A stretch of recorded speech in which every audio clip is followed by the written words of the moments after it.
નમસ્કાર ખેડૂત મિત્રો, આજના સૌથી મોટા સમાચાર આવી રહ્યા છે. ગામડા વિસ્તારોની અંદર આગામી 48 કલાકમાં ગુજરાતના અનેક જિલ્લાઓમાં વરસાદની શક્યતા.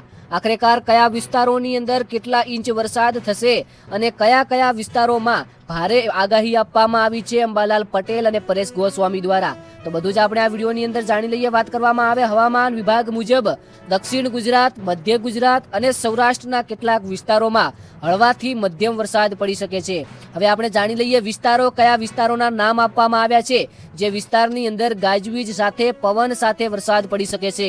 તો નમસ્કાર ખેડૂત મિત્રો, એકવાર ફરીથી ગુજરાતના સૌથી મોટા અને તાજા સમાચારની અંદર આપનું હાર્દિક સ્વાગત છે. એકવાર ફરીથી આજના સૌથી મોટા સમાચાર જોઈ લઈએ. સબસ્ક્રાઇબ કરી વિડીયોને લાઈક કરી નાખજો અને કોમેન્ટની અંદર તાલુકો અથવા જિલ્લો જરૂરથી લખજો, જેના કારણે આપણે આવતીકાલે વિડીયો બનાવીએ તો તમારા તાલુકાના સૌથી મોટા સમાચાર સૌપ્રથમ તમને મળે. તો કોમેન્ટની અંદર જરૂરથી લખજો કયા તાલુકાથી અથવા જિલ્લાથી વિડીયો જોઈ રહ્યા છો. તો સૌપ્રથમ વાત કરવામાં આવે તો વરસાદને લઈને સૌથી મોટા સમાચાર.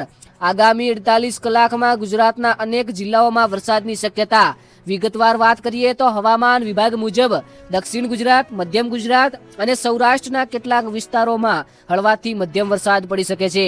ત્યારબાદ મિત્રો એકવાર ફરીથી મોટા સમાચારની વાત કરીએ તો દક્ષિણ ગુજરાતમાં વરસાદને લઈને ભારે આગાહી આપવામાં આવી છે.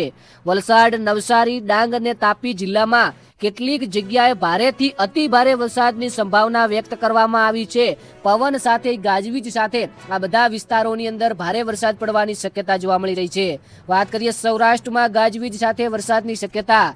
વિસ્તારોની અંદર વાત કરીએ રાજકોટ, જામનગર, અમરેલી, જુનાગઢ અને ભાવનગર જિલ્લામાં ગાજવીજ સાથે તડાકા ભડાકા સાથે વરસાદ પડી શકે છે. ત્યારબાદ મિત્રો વાત કરવામાં આવે તો કયા વિસ્તારોની અંદર છૂટાછવાયા વરસાદની આગાહી આપવામાં આવી છે, તો ઉત્તર ગુજરાતની અંદર બનાસકાંઠા, પાટણ, મહેસાણા અને સાબરકાંઠા વિસ્તારોમાં વરસાદની ઝાપટા પડવાની શક્યતા છે. છૂટાછવાયા વરસાદના ઝાપટા આવી શકે છે. ત્યારબાદ વાત કરવામાં આવે તો મગફળીના પાક માટે ભેજ અનુકૂળ. જી હા મિત્રો, જૂનના અંતિમ સપ્તાહમાં પડેલા વરસાદની મગફળીના પાક માટે જમીનમાં પૂરતી ભેજ ઉપલબ્ધ થઈ છે.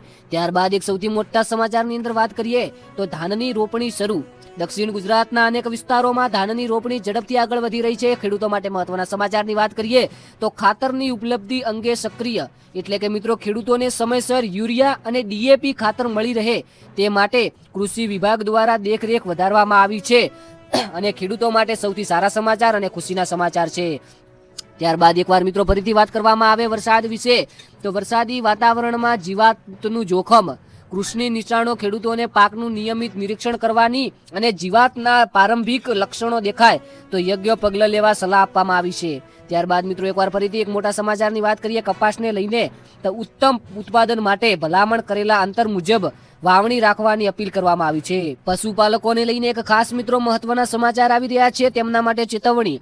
વરસાદી મોસમમાં પશુઓને સ્વચ્છ પાણી અને સૂકો ચારો આપવાની સલાહ આપવામાં આવી છે, જેથી સ્વચ્છ અને સારું તંદુરસ્ત શરીર રહે પશુનું. ત્યારબાદ મિત્રો વાત કરવામાં આવે તો ડાંગ, વલસાડમાં સારો વરસાદ. આ વિસ્તારોમાં સારા વરસાદની નદી નાળા અને નાના જળાશયો પાણીની આવક વધી છે. ત્યારબાદ મિત્રો એકવાર ફરીથી બીજા સમાચારની અંદર વાત કરીએ તો બજારમાં શાકભાજીના ભાવમાં વધઘટ.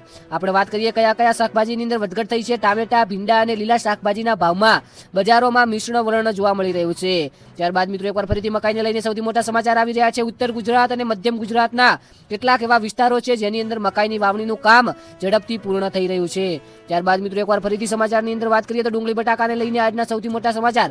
આવકમાં ફેરફારને કારણે કેટલાક બજારો ભાવમાં સામાન્ય વધઘટ જોવા મળી છે ડુંગળી અને બટાકાને લઈને. ત્યારબાદ મિત્રો એકવાર ફરીથી વરસાદ અને પાણીની વાત કરીએ તો વરસાદ બાદ અનેક ગ્રામ વિસ્તારોના ચેકડેમોમાં પાણીનો સંગ્રહ વધતા સિંચાઈ માટે આશા વધી છે. મિત્રો ગુજરાતના સૌથી મોટા સમાચારની અંદર આપણે વાત કરીએ તો એકવાર ફરીથી મોટા સમાચાર આવી રહ્યા છે. ખેડૂતોને પાક વીમા માટે તૈયારી રાખવી. પાક વીમા સંબંધિત તારીખો અને નિયમોની માહિતી સમયસર મેળવવાની સલાહ આપવામાં આવી છે, જેના કારણે ખેડૂત પણ દુઃખી ના થાય અને હેરાન ના થાય. ત્યારબાદ મિત્રો એકવાર ફરીથી મોટા સમાચારની અંદર વાત કરીએ ખેડૂતોને હવામાન અપડેટ પર નજર રાખવાની સલાહ. આગામી દિવસોમાં વરસાદની સ્થિતિ બદલાઈ શકવાના હોવાના કારણે નિયમિત હવામાન માહિતી જોવાની સલાહ આપવામાં આવી છે. કોઈ પણ ફેક ન્યૂઝની અંદર એઆઈ મોડ દ્વારા ખાસ ભરોસો કરવો નહીં. મિત્રો આ હતા ગુજરાતના સૌથી મોટા અને ખેડૂતો માટે મહત્વના સમાચાર. સારા લાગ્યા હોય તો લાઈક કરી રાખજો અને આ બધા જ સમાચાર એઆઈ મોડ દ્વારા આપવામાં આવે છે તેનો ખાસ નોટ લેજો. Thank you.